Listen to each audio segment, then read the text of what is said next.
Assalamualaikum warahmatullahi wabarakatuh. Waalaikumsalam warahmatullahi wabarakatuh. A'udzu billahi minasyaitonir rajim. Bismillahirrahmanirrahim. Alhamdulillahi wa kafa. Wassalatu wassalamu ala sayyidina Muhammadinil Mustafa wa ala alihi wa ashabihi ahli sidqi wal wafa. Amma ba'd. Ma'asyiral muslimin, saudaraku seiman, seagama, seakidah, segenap jamaah pengajian rutin hari Sabtu ba'da subuh Musalla Nurul Hidayah RT 05 RW 07 Komplek TNI AD Ditbekang Cibarusa Asri, yang seluruhnya tanpa kecuali dan tanpa disebutkan namanya satu persatu, yang seluruhnya saya hormati, rahimakumullah wahadakumullah wahafizakumullah. Segala puji hanya milik Allah. Salawat dan salam semoga tetap dilimpahkan selalu atas kekasihnya Allah, panutan kita yang mulia, baginda tercinta Nabi Agung Nabi besar Muhammad sallallahu alaihi wasallam, beserta seluruh keluarga beliau, para sahabat beliau, dan seluruh pengikut beliau yang tetap setia, yang tetap cinta kepada beliau, yang tetap istiqomah menjalankan segala perintah-perintah beliau, juga menjauhi segala larangan beliau, menghidupkan dan mengamalkan sunnah-sunnah beliau, serta melaksanakan wasiat-wasiat beliau, dan tetap istiqomah dalam mensiarkan ajaran agama Islam, mengagungkannya sekaligus mempertahankannya, yang mudah-mudahan kelak di hari kiamat kita semua, juga keluarga kita dan saudara-saudara kita, oleh beliau benar-benar diakui sebagai umatnya, mendapatkan syafaatul ujma dari beliau, mendapatkan air telaga beliau, dikumpulkan oleh Allah di bawah arasnya Allah bersama rombongan para nabi, para siddiqin, para syuhada, para salihin. Amin ya Allah ya rabbal alamin. Ma'asyiral muslimin rahimakumullah wahadakumullah wahafizakumullah. Bersyukur kita kepada Allah masih dianugerahi nikmat umur, sehingga kita masih dapat beraktivitas, masih dapat melakukan berbagai macam kegiatan-kegiatan yang bermanfaat, masih dapat menjalankan ibadah kepada Allah di alam dunia yang bersifat sementara ini. Dan hari ini kita sudah berada di hari yang ke-19 di bulan Jumadil Akhir 1446 Hijriah, bertepatan dengan hari ke-21 di bulan Desember 2024. Jadi sekarang kita berada di pertengahan bulan Jumadil Akhir. Setelah bulan Jumadil Akhir berakhir, kurang lebih sekitar 11 hari lagi, kita akan memasuki bulan Rajab.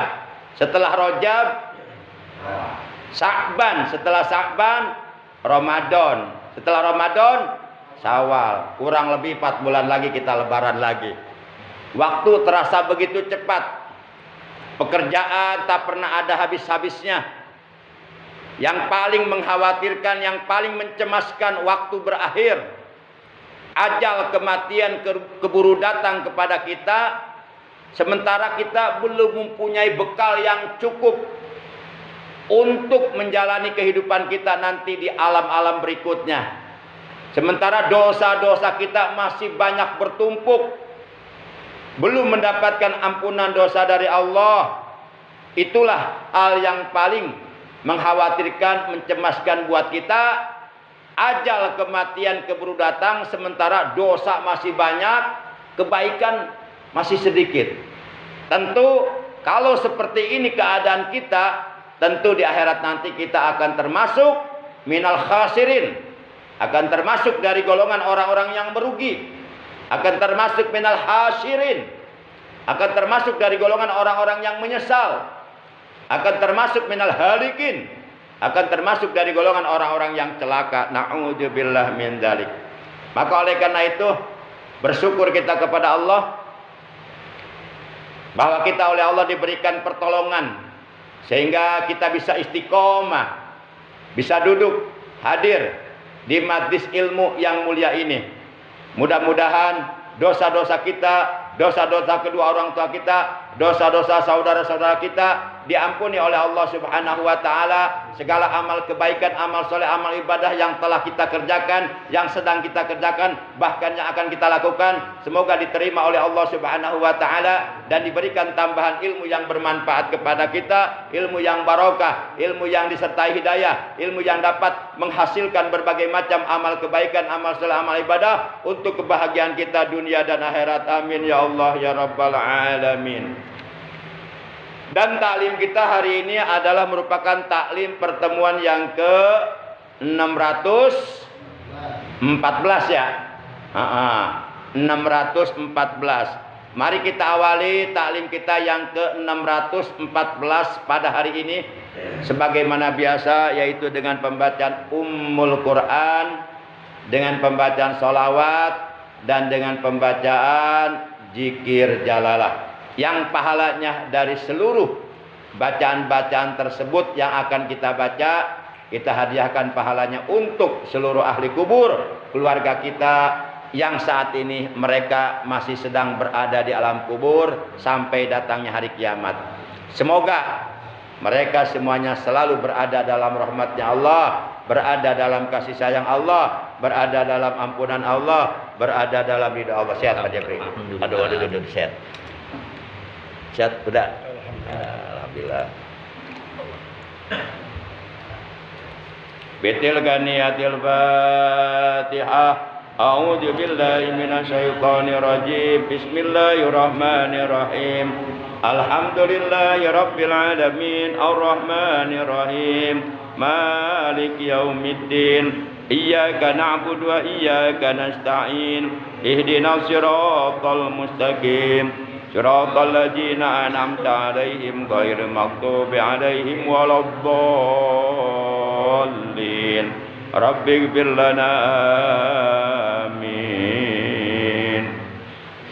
Ya Nabi salam alaika, ya Rasul salam alaika, ya Habib salam alaika,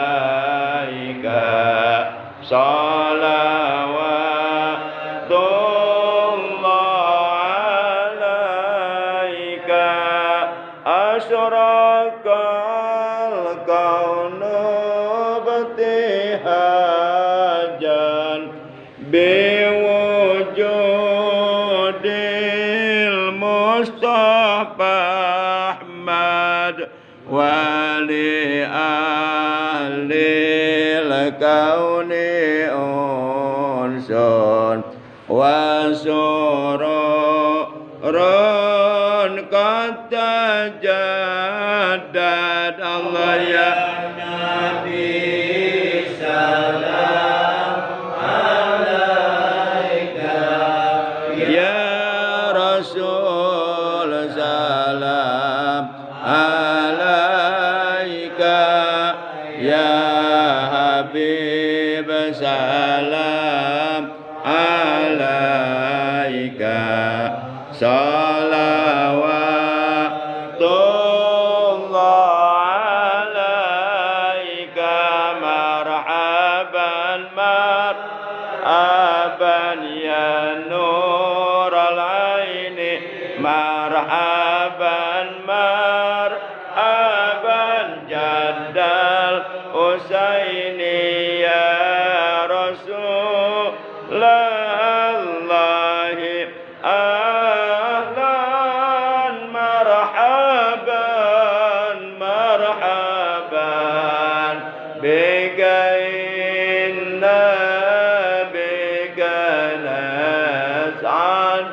marhaban marhaban ya Nabi salam alaika marhaban marhaban ya Rasul salam alaika marhaban marhaban wa salatullahi taghsha asyrafar rusli Muhammad wa salamun mustamirun kulla inin yatajaddad sallallahu ala Muhammad marhaban sallallahu alaihi wasallam marhaban sallallahu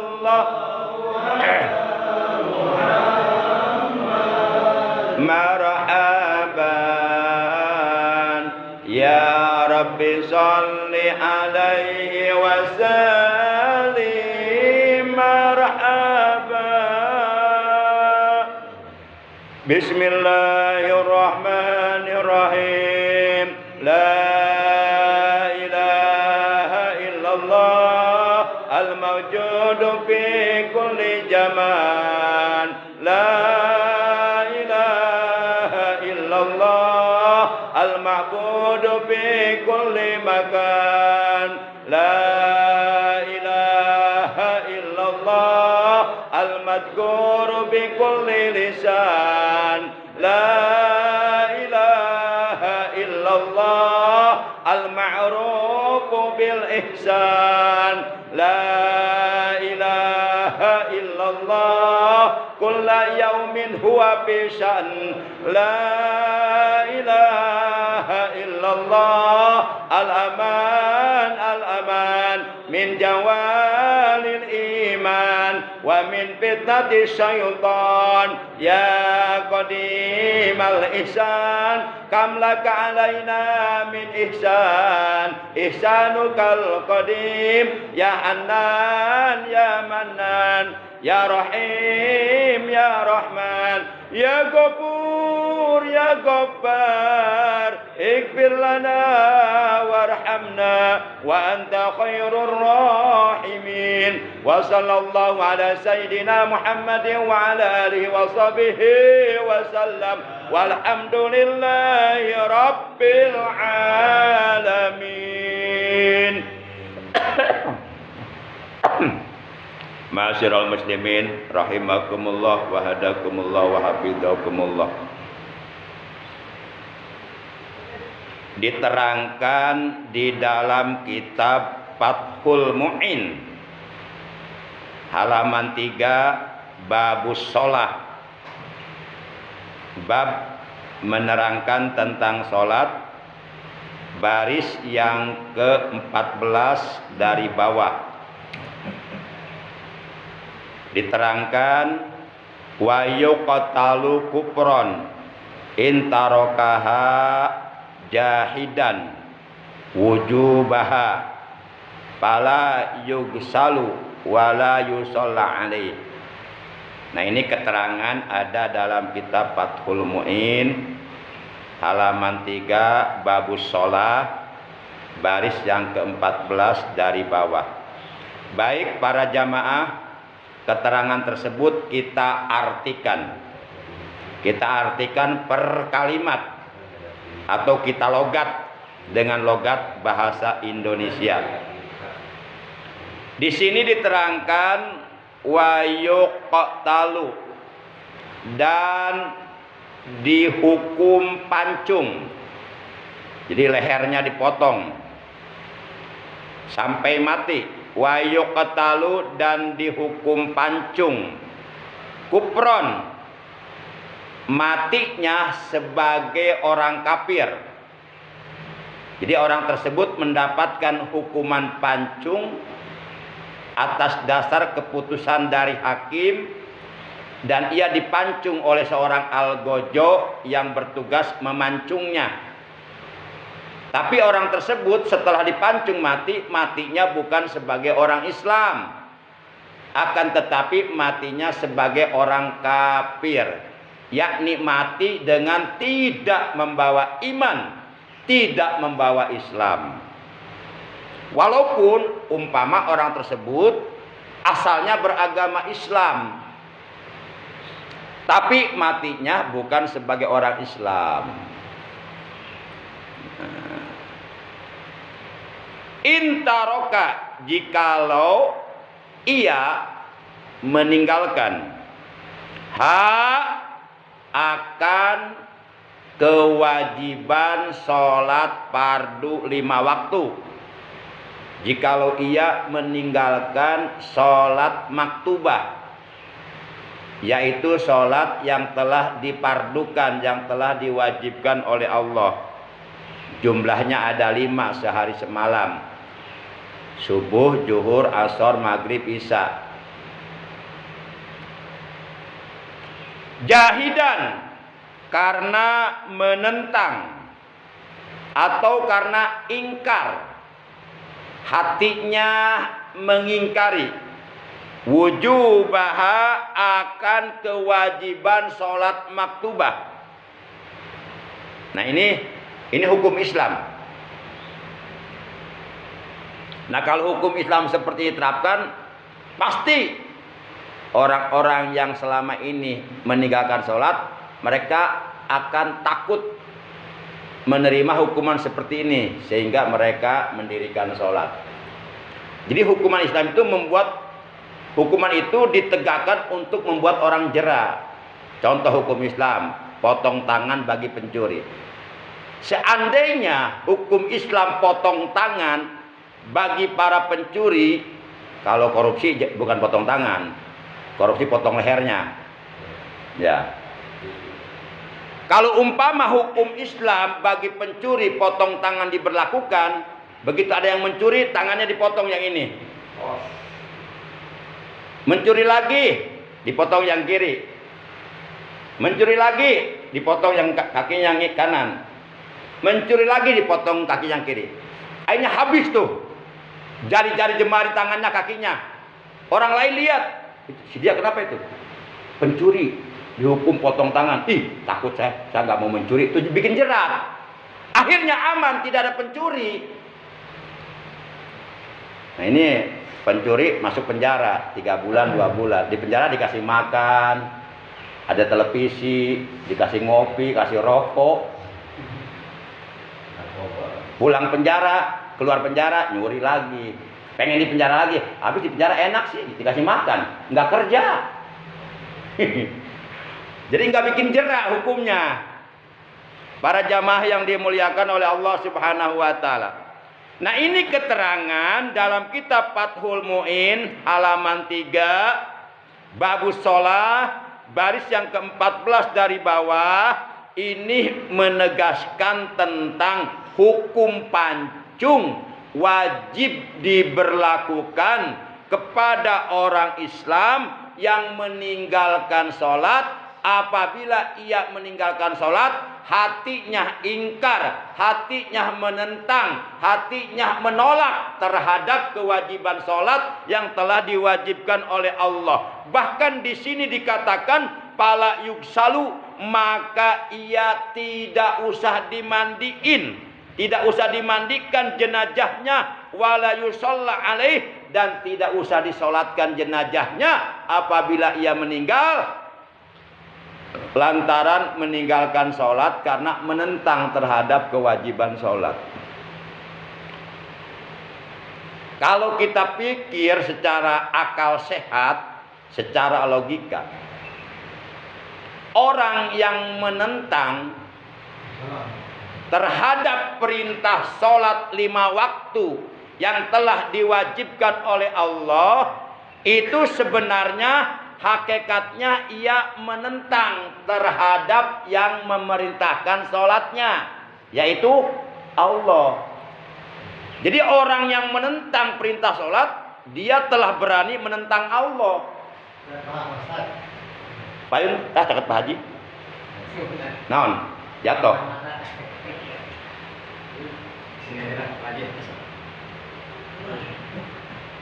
Jadi dalam hal orang-orang Islam yang meninggalkan kewajiban sholat fardu 5 waktu, yang disebut sholat maktubah atau sholat mafrudot, itu secara global, secara integral, secara universal terbagi ke dalam 2 bagian atau terbagi ke dalam 2 golongan.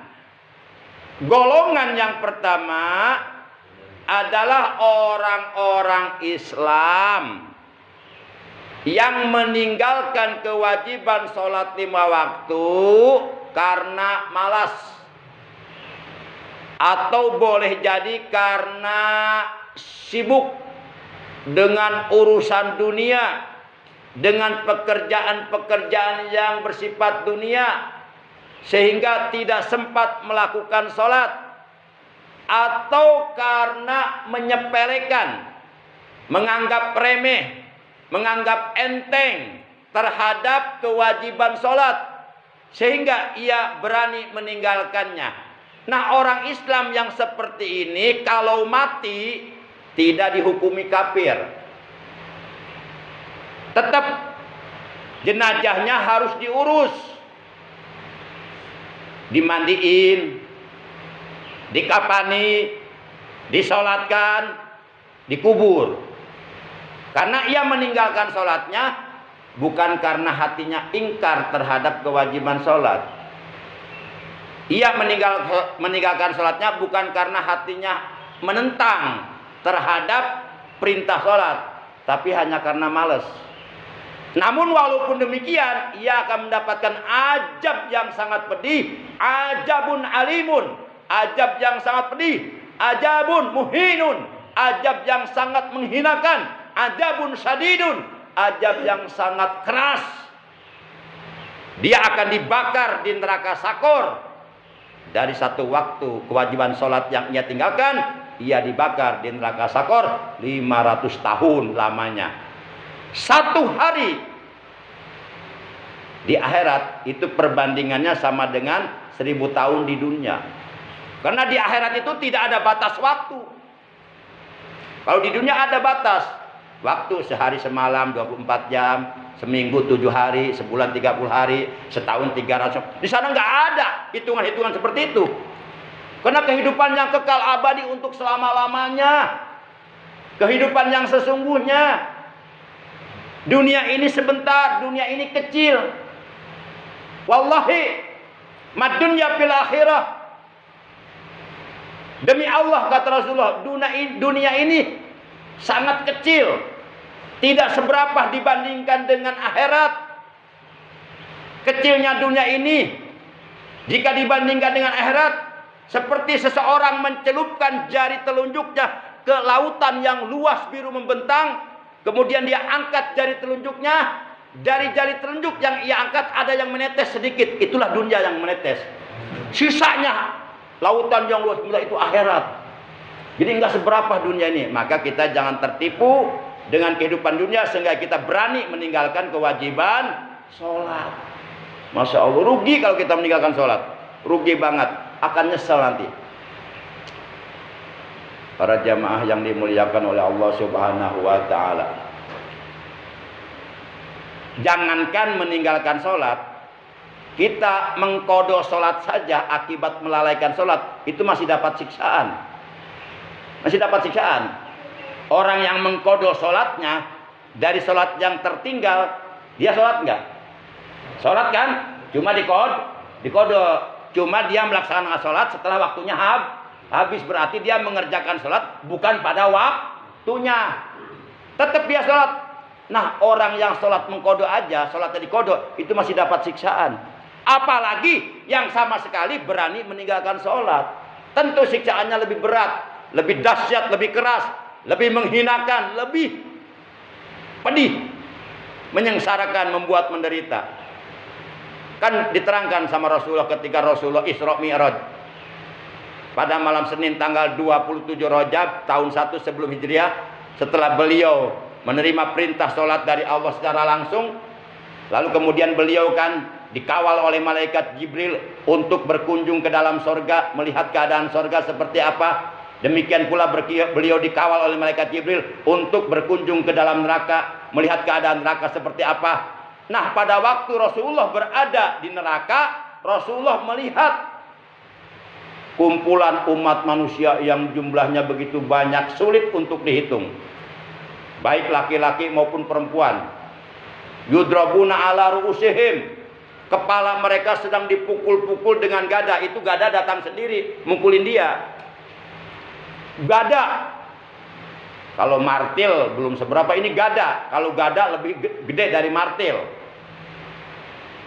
Yudrabuna ala ru'usihim, dipukul-pukul kepala mereka sampai hancur. Patasilu dimaguhum kanaril azim, kepala mereka hancur, lalu poloknya keluar. Poloknya mengalir bagaikan sungai yang besar, karena poloknya banyak yang mengalir, manusianya banyak yang dipukulnya. Ya wailah wa ya suburuh mereka, benar-benar kesakitan mereka menjerit, aduhai sengsara, aduhai celaka. Ketika Rasulullah melihat gambaran siksaan seperti ini, Rasulullah penasaran, bertanya kepada malaikat Jibril tentang mereka. Punya dosa apa mereka? Kepalanya dipukul-pukul sampai hancur, sampai poloknya keluar, mengalir. Rasulullah bertanya, man haula ya Jibril? Siapa mereka itu wahai Jibril? Malaikat Jibril menjawab, qala, berkata malaikat Jibril, alladzina yusalluna sholata, alladzina yusalluna sholata fi ghairi waqtiha. Mereka adalah umatmu yang ketika di alam dunia selalu mengerjakan sholat bukan pada waktunya. Alias sholatnya dikodok, sholat zuhur di waktu asar, udah habis waktunya. Sholat asar di waktu maghrib, dikodok waktu maghrib. Sholat maghrib di waktu isya, sholat isya di waktu subuh. Intinya mengerjakan sholat bukan pada waktunya, alias dikodok, alias waktunya. Sholat sudah habis, dia kerjakan sholat di luar waktunya. Sholat mah sholat, tapi masih mendapatkan siksaan seperti itu. Kepalanya dipukul-pukul dengan gada. Karena orang yang selalu mengkodok sholatnya, itu masuk dalam kategori fawailul lil musallin. Termasuk orang yang melalaikan sholat, menganggap remeh sholat, menganggap enteng sholat. Sholat yang kita kerjakan sehebat apapun, jikalau kita gunakan untuk membayar nikmat dari Allah, tidak akan terbayar.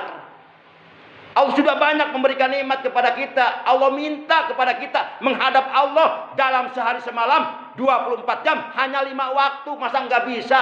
Kalau satu waktu 4 menit dikali 5 waktu cuma 20 menit. Sisanya dari 24 jam banyak untuk kita berusaha.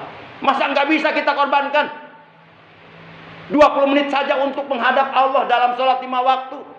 Kita dikasih sehat oleh Allah, dikasih bisa melihat oleh Allah, dikasih bisa berjalan oleh Allah, dikasih nikmat oleh Allah, sehingga bisa beraktivitas. Masa kita lupa kepada yang memberi nikmatnya? Allah hanya minta menghadap kita kepada Allah 5 waktu saja. 5 waktu kali 4 menit cuma 20 menit. Sedangkan kita oleh Allah dikasih hidup sehari semalam 24 jam. Masa rugi ya mengorbankan waktu 20 menit untuk menghadap Allah? Makanya Allah murka kalau kita meninggalkan sholat. Masya Allah. Para jamaah yang dimuliakan oleh Allah Subhanahu wa ta'ala. Jadi begitu keterangannya. Wayu ketalu dan dihukum pancung kupron, mati sebagai orang kafir, intaroka jikalau ia meninggalkan hak akan kewajiban sholat maktubah, yakni sholat fardu 5 waktu, jahidan karena hatinya menentang atau ingkar wujubaha akan kewajiban sholat, fala yubsalu maka jenazahnya tidak usah dimandikan, wala yusalla alaih dan jenazahnya tidak usah disolatkan. Ini golongan kedua. Tadi golongan pertama orang-orang Islam meninggalkan sholat karena malas. Hatinya tetap dia mengakui sholat itu wajib, cuma karena malas saja atau karena sibuk. Nah, orang tersebut kalau mati tetap dia sebagai orang Islam. Maka 4 kewajiban orang yang hidup terhadap yang mati wajib dilaksanakan, yaitu 1. Memandikan jenazah, 2. Mengkafani jenazah, 3. Mensolatkan jenazah, dan yang keempat menguburkan jenazah. Itu semua pasti akan kita alami, siapapun kita.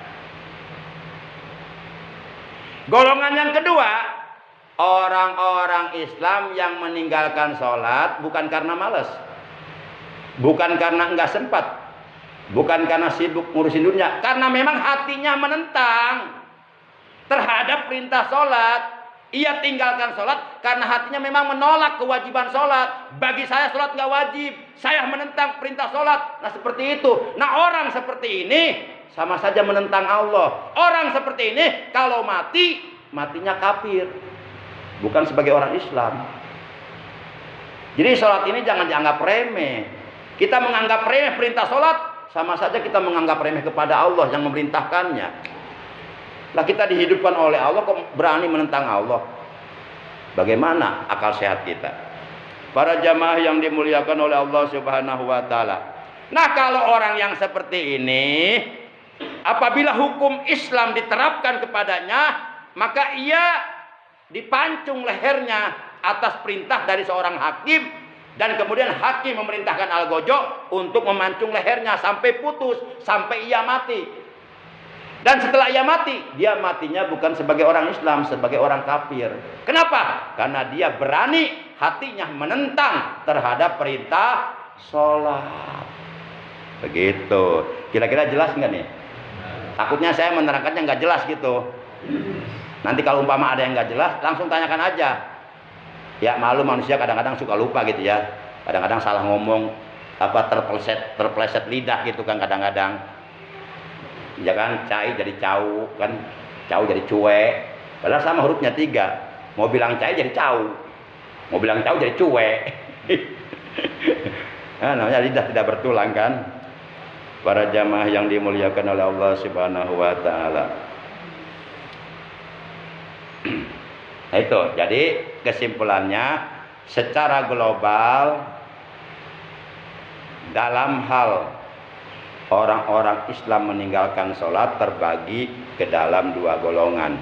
Golongan pertama, orang-orang Islam yang meninggalkan sholat karena malas, karena melalaikan sholat, karena sibuk urusan dunia, atau karena menganggap sholat dianggap tidak penting, masih penting urusan dunia.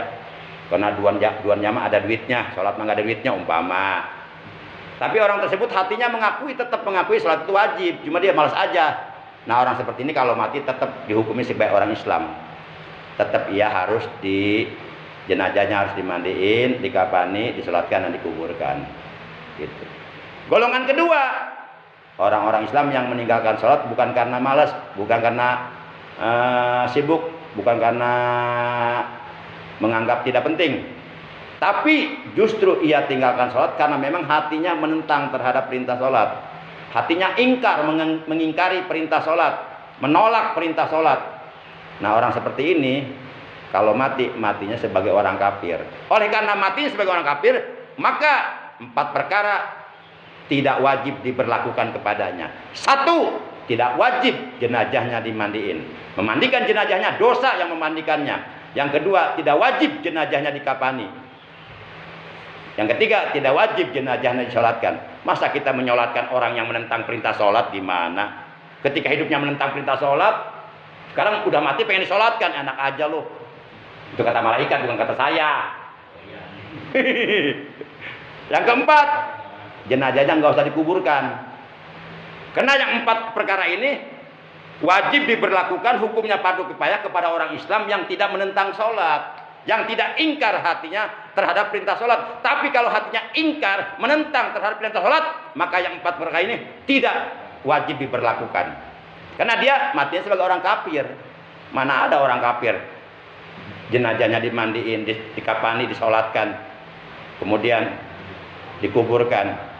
Ya, orang India jenazahnya dibakar, bukan dikubur, dibakar. Para jamaah. Kemudian jenazah kemana? Terserah mau dikemanain kek. Mau dikasih nama anjing kek nggak apa-apa, biar dimakan anjing jenazahnya. Karena orang yang menentang perintah sholat sebenarnya dia lebih hina daripada anjing sebenarnya. Kalau anjing tidak sholat, wajar nggak? Wajar karena binatang. Anjing tidak sholat, wajar nggak? Pantas nggak? Pantas karena anjing nggak dikasih akal. Anjing tidak sholat, pantas, wajar. Karena Allah tidak mewajibkan sholat kepada anjing. Anjing tidak sholat, pantas, wajar. Kenapa? Karena anjing makan rezeki dari Allah sedikit. Tapi manusia apa aja dimakan. Sampai gunung habis dimakan. Di bulldozer, dibikin semen. Semennya dijual jadi uang. Uangnya dibikin beras, dimakan berasnya. Tuh. Masya Allah. Begitu para jamaah yang dimuliakan oleh Allah. Lihat keterangannya dalam kitab Safinah, nggak usah jauh-jauh. Tentang Ghairul Muhtarami. Tentang 6 perkara yang dihinakan, dianggap hina oleh agama. Tentang 6 perkara yang tidak dimuliakan oleh agama. Itu yang pertama kan orang kafir. Kemudian yang kedua, tarikus sholat, orang yang meninggalkan sholat dan hatinya menentang terhadap perintah sholat. Justru anjing babi diletakkan di nomor urut nomor 6. Orang yang meninggalkan sholat di nomor urut nomor 2. Berarti ini tandanya menunjukkan bahwa orang yang menentang perintah sholat lebih hina daripada anjing dan babi. Anjing diletakkan di nomor 6. Babi. Lihat Safinah. Lihat kitab Safinah. Tentang paslon tentang Ghairul Muhtarami. Para jamaah yang dimuliakan oleh Allah SWT. Baik. Kemudian selanjutnya Al-Fakir ingin menyampaikan tafsir dan makna yang terkandung dalam kalimat ajakan sholat yang dikumandangkan oleh muadzin. Kalimat ajakan sholat yang dikumandangkan oleh muadzin, oleh orang yang azan di masjid-masjid adalah kalimat hayya 'alas shalah.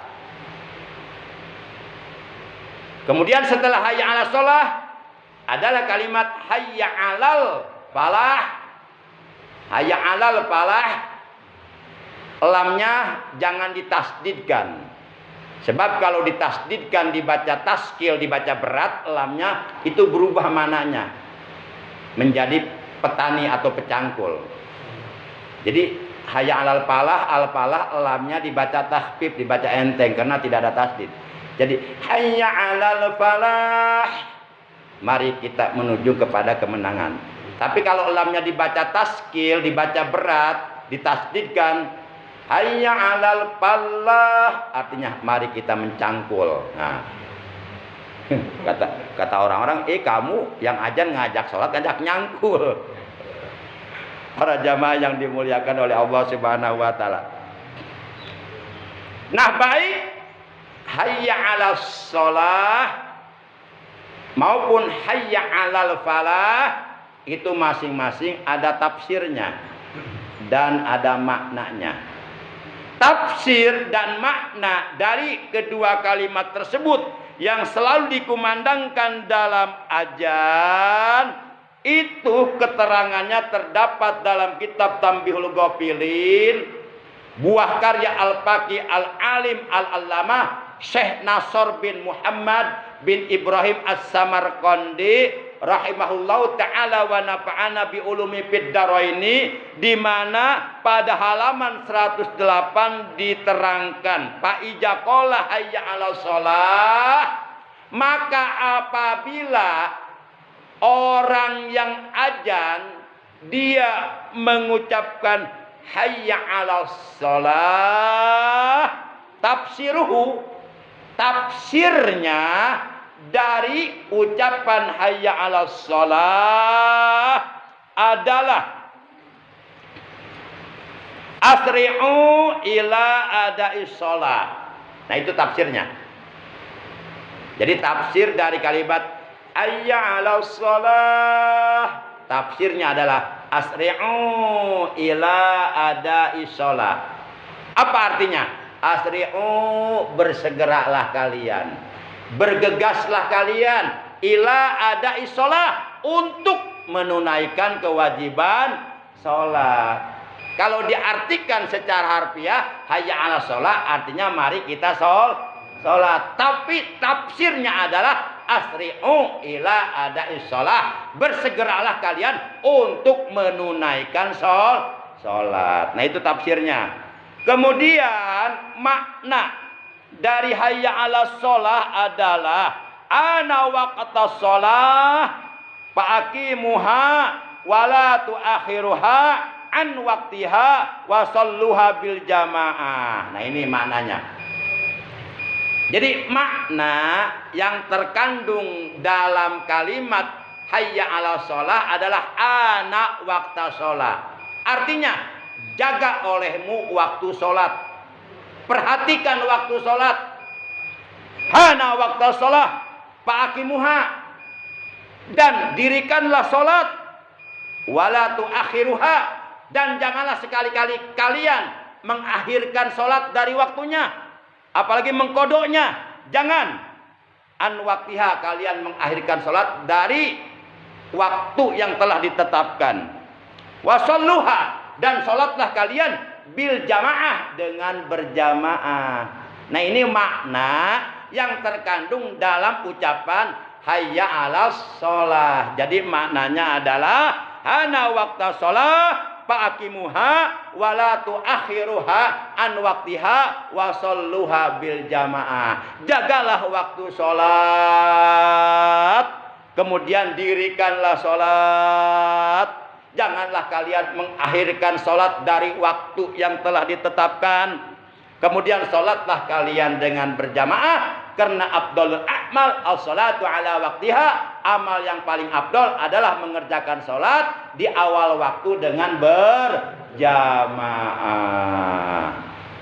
Kemudian yang kedua, tafsir dan makna hayya 'alal falah. Wa ijaqala, dan apabila muadzin mengucapkan hayya 'alal falah, akan ucapan hayya 'alal falah, fatafsiruhu, maka bermula tafsirnya dari kalimat hayya 'alal falah adalah asri'u ilan najati wa sa'adah. Nah, itu. Nah, jadi kalau kita pengen tahu apa sih tafsirnya dari hayya 'alal falah, tafsirnya adalah asri'u ilan najati wa sa'adah. Apa artinya? Asri'u, bersegeralah kalian, bergegaslah kalian, ilan najati, menuju keselamatan, wa sa'adah, dan menuju kepada kebahagiaan. Nah, itu tafsir dari kalimat hayya 'alal falah adalah asri'u ilan najati wa sa'adah. Bersegeralah kalian menuju keselamatan dunia akhirat, menuju kebahagiaan dunia akhirat. Jadi kita diseru supaya selamat bahagia dunia akhirat, masa enggak mau? Lalu tafsir dari kalimat, maaf tadi tafsir, sekarang makna. Lalu makna dari kalimat hayya 'alal falah adalah annallaha ta'ala ja'ala sholata sababan linajatikum wa sa'adatikum fa'aqimuha tanju min ajabih. Nah, ini makna yang terkandung dalam ucapan hayya 'alal falah di dalam azan. Maknanya adalah annallaha ta'ala, bahwasanya Allah Ta'ala ja'ala, telah menjadikan Allah as-sholata, akan sholat, sababan, sebagai sebab, linajatikum, untuk keselamatan kalian, wasa'adatikum, dan untuk kebahagiaan kalian, selamat bahagia dunia akhirat untuk kalian. Fa'aqimuha, maka dirikanlah oleh kalian sholat, tanju min ajabih, niscaya dengan mendirikan sholat kalian akan selamat dari azab Allah di dunia dan di akhirat. Itu makna yang terkandung dalam ucapan hayya 'alal falah. Maknanya adalah annallaha ta'ala ja'ala sholata sababan linajatikum wa sa'adatikum fa'aqimuha tanju min ajabi. Artinya bahwasanya Allah Subhanahu wa taala menjadikan salat sebagai sebab untuk keselamatan kalian, untuk kebahagiaan kalian, maka dirikanlah salat oleh kalian, niscaya kalian akan selamat dari azab Allah. Demikian taklim kita pagi hari ini. Kurang lebihnya Al-Fakir mohon maaf. Terima kasih atas kehadirannya, atas perhatiannya. Mudah-mudahan apa yang kita bahas dari awal hingga akhir seluruhnya oleh Allah benar-benar dijadikan ilmu yang barokah, ilmu yang menghasilkan berbagai macam amal kebaikan, amal ibadah yang sempurna yang diterima oleh Allah Subhanahu wa taala, ilmu yang dapat menghantarkan kita untuk bisa meraih keselamatan dan kebahagiaan dunia dan akhirat. Dan mudah-mudahan dosa-dosa kita oleh Allah diampuni, kemudian anak cucu kita, keturunan kita, semoga mereka dijadikan generasi penerus yang soleh dan solehah, yang beriman bertakwa kepada Allah, berakhlak mulia dan bermanfaat bagi agama dan bagi umat manusia. Akhirnya mari kita tutup taklim kita pagi hari ini dengan ucapan hamdalah. Alhamdulillahirabbil alamin. Subhanakallahumma wa bihamdika asyhadu an la ilaha illa anta wahdaka la syarika laka astaghfiruka wa atubu ilaik. Astaghfirullah Rabbal baraya, astaghfirullah minal khataya, astaghfirullah Rabbal baraya, astaghfirullah minal khataya. Ya Rasulullah salamun alaik ya Rabbi asani wa daraji atbatan yaji ratal alami ya uhailal judi wal karami ya uhailal judi wal karami Rabbi bangfana bi barakatihim wa dinal husna bi hurmatihim wa amitna bi tariqatihim wa mu'afatihim minal fitani wa mu'afatihim minal fitani. Ya Allah, ampunilah dosa-dosa kami dan dosa kedua orang tua kami. Sayangilah mereka ya Allah, sebagaimana mereka telah menyayangi kami di waktu kecil. Ya Allah, anugerahkanlah kepada kami keberkahan dalam segala aspek kehidupan kami.